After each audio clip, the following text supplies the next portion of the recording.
Hello प्यारे साथियों, कैसे हो आप सभी सभी का स्वागत है ये स्टडीज टू बुलेटर में। और ये क्लास नंबर 2 होने वाली है साइंस की। और ये क्लास किसके लिए उपयोगी होने वाली है? आपके Haryana police, Haryana group D, SSC का कोई भी एग्ज़ाम हो, रेलवे का कोई भी एग्ज़ाम हो, जिन कंपटीशन लेवल एग्ज़ाम्स में आपकी जनरल साइंस पूछी जाती है, उनके लिए महत्वपूर्ण ये क्लास होने वाली है। ठीक है, और ये हमारी बेस्ट हैंड रिटन नोट्स होने वाले हैं जिनसे हम आपको पढ़ाएंगे।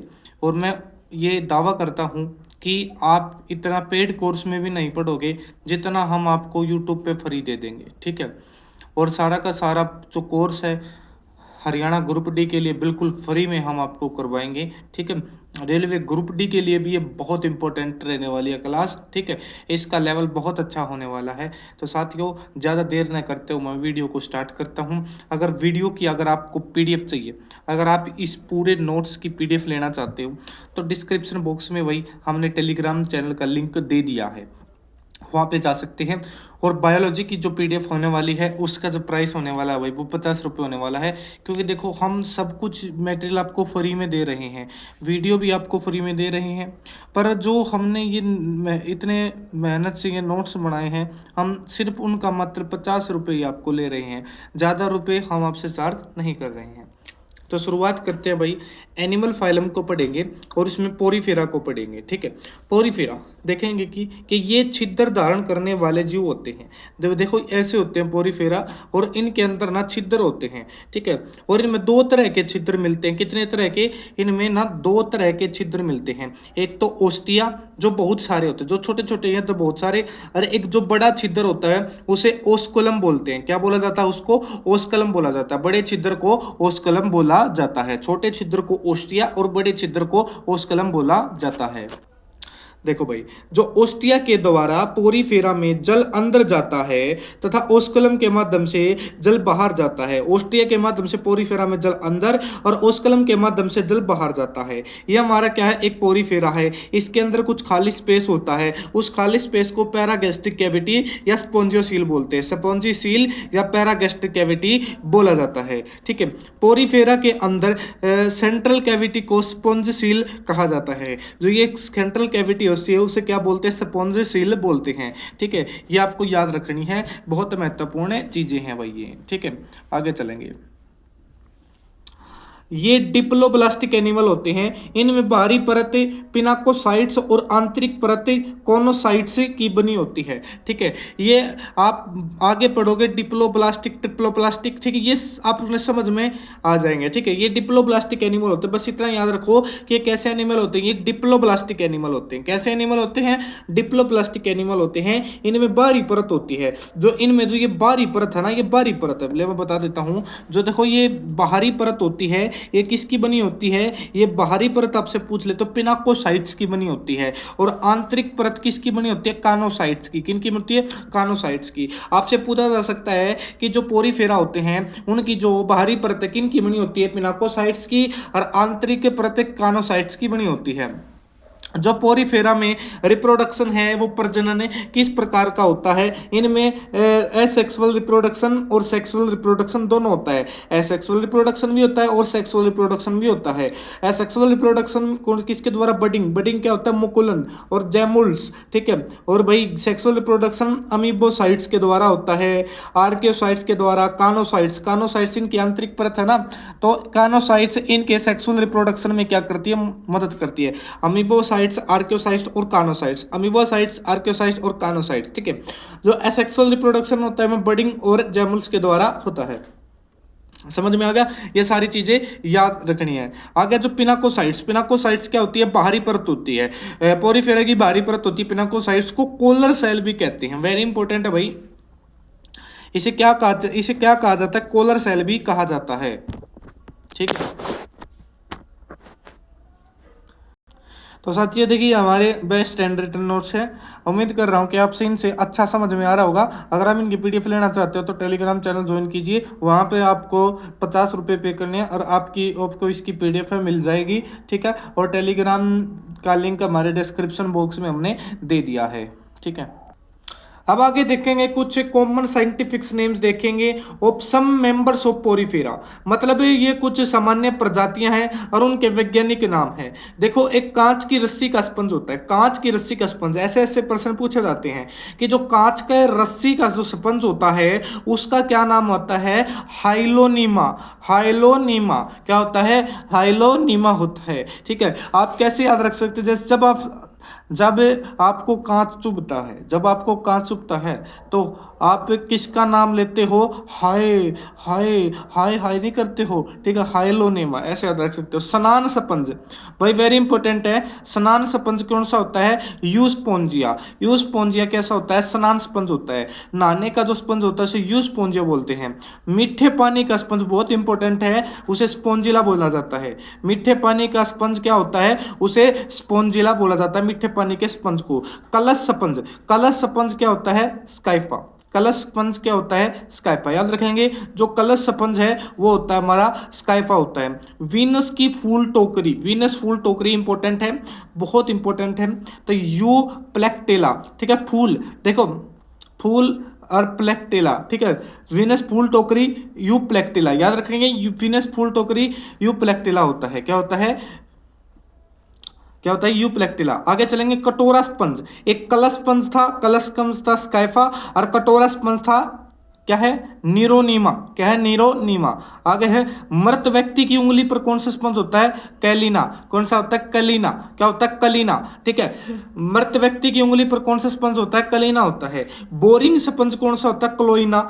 ठीक है, बोरिंग स्पंज क्या होता है, क्लोइना। ठीक है, बोरिंग स्पंज कैसा होता है, क्लोइना, क्लोइना। ठीक है, क्लोइना, क्लोइना। ठीक है, आगे चलेंगे पोरीफेरा का आर्थिक महत्व क्या होता है। देखो भाई ये मृत सीपों में छेद करके समुद्र तल को साफ करते हैं। भाई पोरीफेरा का बहुत इंपॉर्टेंट महत्व है, क्योंकि ये मृत सीप हैं जो समुद्र में सीप पाई जाए ना, उनमें छेद करके और भाई वो अपने ना भाई समुद्र तल को साफ करने में मदद करते हैं भाई। ठीक है, आगे चलेंगे भाई। अब ना पोरीफेरा बहुत अच्छे से देख लिया है, अब हम किस चीज़ को देखेंगे, अब हम सिलेंट्रेटा या फिर हम जिसे कहते हैं निडीरिया, निडीरिया को देखेंगे। किसको देखेंगे,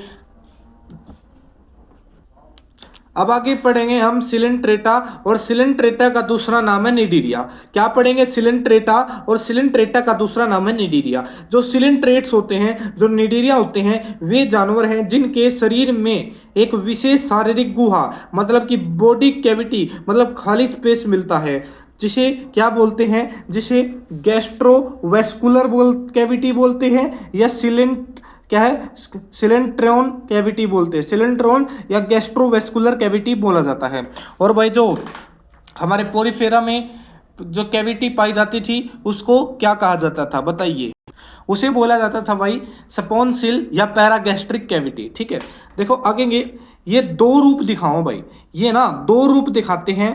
दो रूप कौन कौन से, एक है पोलिप और एक है मेडूसा। ठीक है, सिलेंट्रेटा के कितने दो रूप प्रदर्शित करते हैं, कितने रूप प्रदर्शित करते हैं, दो ही रूपता दिखाते हैं। एक तो पोलिप जो गति नहीं करते, और मेडूसा होते हैं तैरने वाले। पोलिप जो गति नहीं करते और मेडूसा होते हैं तैरने वाले। जो पोलिप होते हैं उनमें एसेक्सुअल रिप्रोडक्शन होता है, और मेडूसा में क्या होता है, सेक्सुअल रिप्रोडक्शन होता है। मेडूसा का आकार छतरी जैसा होता है। मेडूसा का आकार कैसा होता है, छतरी जैसा आकार होता है। आगे है ये डिप्लोब्लास्टिक एनिमल हैं, और इनकी शरीर की दीवार में कई प्रकार की कोशिकाएं होती हैं, जैसे डंक मारने वाली कोशिकाएं। और जो डंक मारने वाली कोशिकाएं होती हैं उन्हें नीडोब्लास्ट कहते हैं या नेमेटोसाइट्स बोलते हैं। नीडोब्लास्ट बोलते हैं उन्हें, नेमेटोसाइट्स बोलते हैं। देखो मैं डिप्लोब्लास्टिक एनिमल्स को आपको पढ़ा के आया हूँ, कौन से डिप्लोब्लास्टिक एनिमल होते हैं, मैं एक बार दोबारा से इन्हें बता देता हूँ। देखो साथियों, जो हमारे ये पहले तीन है ना, पहले तीन हमारे पोरीफेरा हो गए, ठीक है, निडीरिया हो गया या टीनोफोरा होगा। ये तीनों के तीनों शुरू वाले, ये तीनों के तीनों जो हैं ये हैं अपने डिप्लोब्लास्टिक। कौन से हैं, डिप्लोब्लास्टिक है। डिप्लोब्लास्टिक, डिप्लोब्लास्टिक क्या होते हैं, डिप्लोब्लास्टिक बताइए। डिप्लोब्लास्टिक क्या होते हैं, मतलब 2 जर्म लेयर वाले, ठीक है। पहले 3 हमारे क्या है, डिप्लोब्लास्ट के, और जो ये बाकी के जो ये सारे के सारे बच गए ना, ये अपने हैं ट्रिप्लोब्लास्ट के। ये अपने कैसे हैं, ट्रिप्लोब्लास्ट के, ट्रिप्लोब्लास्ट के। ये क्या है भाई, ये अपने सारे के सारे ट्रिप्लोब्लास्टिक। पहले 3 याद रखने हैं, पोरीफेरा, निडीरिया और टिनोफोरा। ये हमारे कैसे हैं, डिप्लोब्लास्टिक है। बस ये चीज याद रखनी है। कितने, कौन से हैं भाई ये है अपने डिप्लोब्लास्टिक। भाई देखो इनमें कैसा प्रजनन होता है, और देख लीजिए जो इनमें प्रजनन होता है हमारा, वो होता है एसेक्सुअल रिप्रोडक्शन भी होता है और सेक्सुअल रिप्रोडक्शन भी होता है। देखो जो एसेक्सुअल रिप्रोडक्शन होता है इनमें भी बडिंग के द्वारा होता है, जैसे कि पोरीफेरा में होता था। और सेक्सुअल रिप्रोडक्शन मेडुसा द्वारा अप्रत्यक्ष रूप से होता है, ठीक है, जो इफायरा, प्लेनुला और हाइड्रुला और लार्वा के माध्यम से होता है, ठीक है। जो इसमें सेक्सुअल रिप्रोडक्शन कौन करते हैं, मेडुसा। मेडुसा क्या होते हैं, जो जल में तैरने वाले होते हैं, पीछे पढ़ाया था, ठीक है। और इनमें भी प्लेनुला के द्वारा, हाइड्रुला के द्वारा, लार्वा के द्वारा, ये चीजें याद रखनी है, बेशक रट लो इन्हें। देखो इफायरा के द्वारा, प्लेनुला के द्वारा, हाइड्रुला के द्वारा, लार्वा के द्वारा इनमें सेक्सुअल रिप्रोडक्शन होता है। ये कुछ कॉमन साइंटिफिक साइलेंट ट्रेट्स के नाम मैं बताता हूँ, जैसे कि एक है sail by wind. Sail by wind का नाम है वेलेला, ठीक है। सेल बाय विंड का नाम है वेलेला।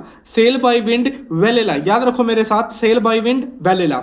आगे पोर्टुगीज मैन ऑफ वॉर, जिसे क्या बोलते हैं, जिसे बोलते हैं फिजिलिया, ठीक है। फिजिलिया क्या है, फिजिलिया। पोर्तुगीज मैन ऑफ वॉर किसे, फिजिलिया। देखो पोर्तुगीज का कौन था, रोनाल्डो फुटबॉल का प्लेयर है और उसका फिजिकल बहुत अच्छा, तो याद रखेंगे फिजिलिया। अगर डंक मारने वाला मूंगा है, मिल्लीपुरा, ठीक है, मिल्लीपुरा, ठीक है। क्या है, मिल्लीपुरा। कैसे याद रखेंगे, डंक कैसा मार दिया, बिल्कुल पूरा मार दिया, ठीक है। एक मिल्लीपुरा कैसे रखेंगे, डंक मार दे बिल्कुल पूरा। अगर सी एनेमोना, रतन ज्योति जिसे बोलते हैं, सी एनेमोना का नाम है मेट्रीडियम। क्या है, मेट्रीडियम। सी एनेमोना मेट्रीडियम, सी एनेमोना मेट्रीडियम, ठीक है। सी एनामोना, ठीक है, सी एनामोना मेट्री। सी देखो, सी तो वो डबल सी वाला होता है, पर ट्रिक है सी एनामोना। एनामोना के साथ मैत्री, मैत्री मत रखना, मतलब मित्र मत बनाना, उसे मैत्रीपूर्ण भाव मत रखना। सी एनामोना मेट्रीडियम। अगर डेड मैन फिंगर कोरल, ठीक है, वो है अल्काइनोयम। क्या है, अल्काइनम। अगर एक हमने पढ़ा था कि मृत व्यक्ति की उंगली पर कौन सा स्पंज होता है, बताइए कौन सा होता है भाई, चेलिना होता है। कैसे याद रखेंगे, चेलिना। उस पर चला नहीं जाता। अगर कोई मृत व्यक्ति होगा तो वो चल नहीं सकता, ठीक है। मैं स्पंज की बात कर रहा हूं, किसकी बात कर रहा हूं, मैं स्पंज की बात कर रहा हूं। देखिए मैं स्पंज की बात कर रहा हूं कि जो मृत व्यक्ति होता है, मृत व्यक्ति की उंगली पर एक स्पंज होता है, ठीक है, ठीक है। मृत व्यक्ति की उंगली पर एक स्पंज होता है, ठीक है। स्पंज की बात कर रहा हूं, स्पंज जिसमें आ जाए, मतलब कि वे कौन से हैं, वे हैं पोरीफेरा। किससे, वे पोरीफेरा। मृत व्यक्ति की उंगली पर एक स्पंज होता है, ठीक है, जिसे बोला जाता है चेलिना। क्या बोला जाता है, चेलिना बोला जाता है, ठीक है। और मीठे पानी का स्पंज कौन सा है, मीठे पानी का, पीछे पढ़ाया था, मीठे पानी का भी बता दो। मीठे पानी का स्पंज है स्पॉन्जिला। कौन सा है, स्पॉन्जिला है, ठीक है। ये पीछे पढ़े थे, आप पीछे वीडियो को देख सकते हैं। तो चेलिना है, ये वेरी इंपॉर्टेंट है। देखो अगर कोई भी व्यक्ति मृत होगा तो उस पर चला नहीं जाएगा, उस पर चला नहीं जाएगा, ठीक है। इससे आप याद रख सकते हैं, ठीक है। आगे चलेंगे। और भाई डेड जो आदमी होगा उसकी फिंगर पे एक कोरल भी मिलेगा, एक सिलेंट्रेट भी होगा, जिसे अल्काइनियम बोलते हैं। हाइड्रा बहुत अच्छा उदाहरण है इसका, हमारा किनका, निडीरिया का, या फिर नेमेटोडा ही बोलते हैं। इनका उदाहरण है हाइड्रा। इसमें जन्म बडिंग के द्वारा होता है, रीजनरेशन की वह होती है में पावर, और मीठे पानी में रहता है। हाइड्रा किस में रहता है, मीठे पानी में रहता है। भाई जो अपने वे होते हैं, क्या इनका आर्थिक महत्व क्या होता है, आर्थिक महत्व से पहले एक और एग्जांपल देख लेते हैं, निडीरिया का, नेमेटोडा का, ठीक है। उसका एग्जांपल है जेलीफिश। जेलीफिश क्या होती है, प्रज्वल होती है, मतलब जलती रहती है, उसमें रोशनी आती रहती है। इवन का आर्थिक महत्व रहते हैं कि ये प्रवाल भित्तियों के निर्माण में सहायक होते हैं। प्रवाल भित्ति जैसे कि मिल्लीपोरा हो गया। मिल्लीपोरा क्या था बताइए, मिल्लीपोरा क्या एक किसका नाम था, किस सिलेंट्रेट का नाम था, मिल्लीपोरा। क्या मिल्लीपोरा, बताइए, ट्रिक से याद कराया था मैंने। देखो डंक मारने वाला मूंगा होता है अपना मिलीपोरा, ठीक है। उनके कंकाल पर औषधीय महत्व जैसे टूब्यूरा, आर्गन, ठीक है, पाइप कोरल, ठीक है, ये सारी की सारी चीजें मतलब औषधियों के लिए भी यूज होते हैं, कहने का मतलब है। इनका सजावटी महत्व है जैसे एस्ट्रा, वजह से स्टार कोरल भी बोल देते हैं इन्हें, एस्ट्रा को क्या होता है, सजाया जाता है। आगे है अगला फाइलम हम देखेंगे, अगला फाइलम है टीनोफोरा। अब हम पढ़ेंगे टीनोफोरा का पढ़ेंगे। आगे है इस संघ के सदस्य सामान्यतः समुद्री एकांतवासी स्वतंत्र रूप से तैरने वाले या समुद्री होते हैं। मतलब टीनोफोरा में क्या होता है कि वे समुद्री जीव हुआ करे, एकांतवासी हुआ करे, अकेले में रहना ही थोड़ा सा पसंद करते हैं, ठीक है। इनमें जो प्रजनन होता है सभी लिंग अलग अलग नहीं होते, सभी उभयलिंगी होते हैं, ठीक है। इनको बोलते हैं एमा एमा फ्रोडाइट्स, ठीक है। नर एवं मादा एक ही जीव में होते हैं। टीनोफोरा में क्या होते हैं कि इसमें नर और मादा एक ही में होते हैं, और इनमें कैसा जन्म होता है भाई, लैंगिक जन्म होता है। जहां पे नर और मादा हो गए तो उनमें कैसा होगा, लैंगिक जन्म होगा, ठीक है। और ये भाई तेजी से प्रजनन करते हैं क्योंकि दूसरे पार्टनर की तो जरूरत है हुई नहीं, तो ये बहुत तेजी से क्या करते हैं, प्रजनन करते हैं। ये इकोसिस्टम को नष्ट कर सकते हैं भाई, इकोसिस्टम को नष्ट कर सकते हैं। इनमें आता भाई उदाहरण के लिए न्यूडा, न्यूडा और कोम्ब जेली, न्यूडा और कोम्ब जेली, न्यूडा और कोम्ब जेली इसके उदाहरण है भाई। न्यूडा देखो टीनोफोरा में क्या आता है भाई, न्यूडा और भाई कोम्ब जेली आता है। मैंने इनके एग्जाम्पल इतनी बार बता दिए हैं कि आपको फिलहाल रिवाइज हो गए होंगे। और मैं ये बता रहा हूँ कि साइंस का सबसे मैं हार्ड टॉपिक इसको समझता हूँ, बहुत कठिन है, और अगर आप इससे याद कर लेते क्योंकि यहाँ से आपका प्रश्न बनने के चांस बहुत ज़्यादा होते हैं, ठीक है। और मैं ये नहीं करना चाहता कि आपको बार बार से करा दूं, बार बार से नहीं कराना है मैंने आपको ये बहुत डीप कराना है, ठीक है। चलते हैं भाई आगे। आगे हमारा भाई चौथा फाइलम है प्लेटी एलमंथीस, जिन्हें चपटे कर्मी भी कहा जाता है। ये पृष्ठीय आधारीय रूप से चपटे जानवर हैं, ठीक है, जिनका शरीर या तो खंडित और पत्ती जैसा है, जैसे कि फ्लूक, लिवर फ्लूक पढ़ेंगे हम आगे, या खंडित और रिबन जैसा है, मतलब कि ये चपटे हैं, बिल्कुल पतले हैं, ठीक है। इसमें देखो एग्जाम्पल देखते हैं, इनमें टेप वर्म फीता कर्मी हो गया, या फिर इसे टीनिया भी बोलते हैं, टेप वर्म में टीनिया। अगर टीनिया संज्ञाटा, इसे गाय मांस कर्मी नू पूछ लेगा कि कौन सा गाय मांस कर्मी है, तो आप बता सकते हैं टीनिया सेंगिनाटा, टीनिया सेंगिनाटा, टीनिया सेंगिनाटा, टीनिया सेंगिनाटा। आगे प्लेनेरिया, प्लेनेरिया इसे सर्वाधिक पुनर्जन्म की क्षमता होती है। भाई पूछेगा कि किस प्लेटी हेलमंथीस में सबसे ज्यादा पुनर्जन्म की क्षमता होती है, तो वो होती है आपकी प्लेनेरिया में। टीनिया सेंगिटा गाय के मांस में पाया जाता है, ठीक है। लीवर फ्लूक यकृत कर्मी लिवर में पाया जाता है, और इसे फैसियोला भी कहते हैं। लीवर फ्लूक को क्या बोलते हैं, फैसियोला। लीवर फ्लूक को क्या बोला जाता है, फैसियोला बोला जाता है। लिवर फ्लूक को क्या बोला जाता है, फैसियोला ही बोला जाता है। प्लेनेरिया में सबसे पुनर्जनन क्षमता होती है। टीनिया संगता गाय मांसकृमि होता है। टेपवर्म या टीनिया फीताकृमि जिसे बोलते हैं, बाइलेटरल सिमेट्री होती है। प्लेटी एलमंथीस में बाइलेटरल सिमेट्री होती है। आगे देखेंगे कि एक सिफेलोसिसन से गुजरने वाले पहले जानवर हैं, मतलब कि मस्तिष्क का निर्माण सबसे पहले प्लेटी एलमंथीस में हुआ था। मस्तिष्क का निर्माण किन में हुआ था, सबसे पहले प्लेटी एलमंथीस में मस्तिष्क का निर्माण सबसे पहले हुआ था। इनमें जो तंत्रिका तंत्र होता है भाई वो सीढ़ी नुमा होता है भाई। उत्सर्जन भाई इनमें जो उत्सर्जन होता है फ्लेम सेल होती हैं। प्लेटी एलमंथीस में जो उत्सर्जन होता है वो किन के द्वारा होता है, फ्लेम सेल के द्वारा। गैसों का आदान प्रदान भाई ओस्मो रेगुलेशन द्वारा होता है। किसके द्वारा, ओस्मो रेगुलेशन द्वारा होता है गैसों का आदान प्रदान। माउथ प्रेजेंट होता है। आगे है ये स्वतंत्र रूप से पाए जाते हैं, लेकिन उनमें से कुछ अपने आवास में परजीवी होते हैं, मतलब कि स्वतंत्र रूप से पाए जावा है और अपने आवास में कुछ परजीवी होते हैं। कैसे होते हैं, परजीवी होते हैं। अधूरा पाचन तंत्र पाया जाता है। कैसा पाचन तंत्र पाया जाता है, अधूरा। आगे देखेंगे ये द्विलिंगी होते हैं, जिनमें आंतरिक निषेचन होता है। कैसे होते हैं, द्विलिंगी होते हैं और आंतरिक निषेचन होता है। कैविटी इनमें पाई नहीं जाती क्योंकि ये कति बिल्कुल पतले होते हैं। आगे हैं इनका आर्थिक महत्व क्या होता है, लीवर फ्लूक जिसे फैसियोला ही बोलते हैं, यकृत सड़न का कारण बनता है भाई। जो यकृत सड़ता है वो लीवर फ्लूक के कारण होता है, जिसे फैसियोलोसिस भी कहते हैं। एक बीमारी होती है फैसियोलिस, किसके कारण होता है, फैसियोला, और फैसियोला का को कहते हैं लीवर फ्लूक। इनमें लीवर का आकार बढ़ जाता है इसमें, ठीक है। आगे इकाइनोसस से क्या है, हाइड्रेटेड रोग होता है, हाइड्रेटेड रोग होता है, ठीक है। हाइड्रेटेड नहीं, नाइड्रेटेड रोग है, ठीक है। का कारण बनता है। आगे है ये प्रथम ट्रिप्लोब्लास्टिक थे। ये कौन से थे? ट्रिप्लोब्लास्टिक। टिनोफोरा के बाद क्या हो जाते हैं? ट्रिप्लोब्लास्टिक शुरू हो जाते हैं। इनमें क्या होता है?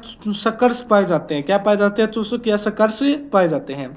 ठीक है, आगे है उसके बाद हम पढ़ेंगे नेमेटोडा, जिन्हें एसके हेलमंथीस भी बोलते हैं। क्या है? एसके हेलमंथीस भी बोला जाता है। मतलब कि नेमेटोडा ये होते हैं अपने गोलाकृमि, मतलब ये होते हैं गोल होते हैं भैया। कैसे होते हैं? गोल होते हैं।